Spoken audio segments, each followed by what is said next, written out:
আপন জুয়েলার্সকে বয়কটের আহ্বান জানালেন অভিনেত্রী সুবর্ণা মুস্তফা।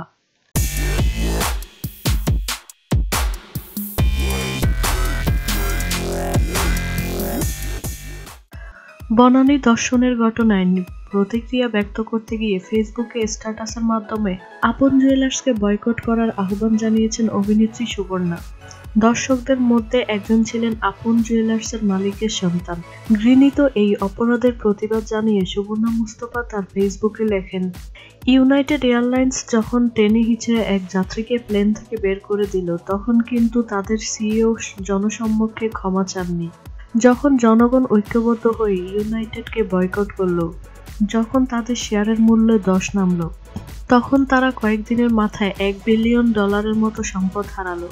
তখনই সিইও জনসম্মুখে আসলেন, বললেন, খুব ভুল হয়ে গেছে, মাফ করে দিন।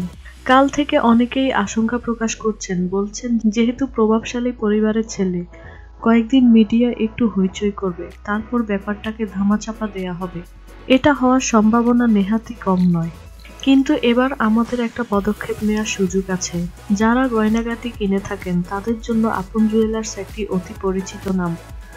আমাদের উচিত আপন জুয়েলার্সকে সম্পূর্ণভাবে বয়কট করা।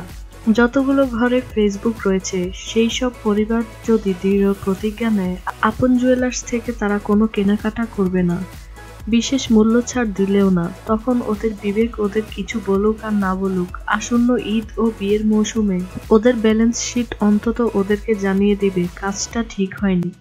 বলতে পারেন এরই মধ্যে যত টাকা বানানোর বানিয়ে ফেলেছে, এসব করে কি আদৌ কোনো লাভ হবে? একই কথা কিন্তু ইউনাইটেডের কোম্পানির ক্ষেত্রেও বলা যেত।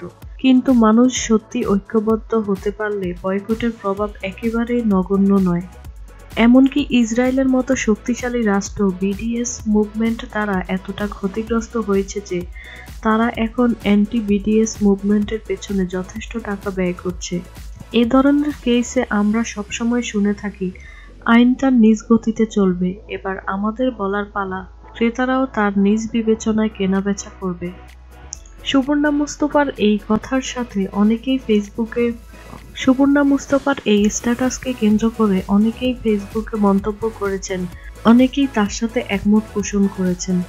আমাদের ভিডিওটি যদি আপনাদের ভালো লেগে থাকে তাহলে অবশ্যই আমাদের চ্যানেলটি সাবস্ক্রাইব করবেন এবং ভিডিওটি দেখার জন্য সবাইকে ধন্যবাদ।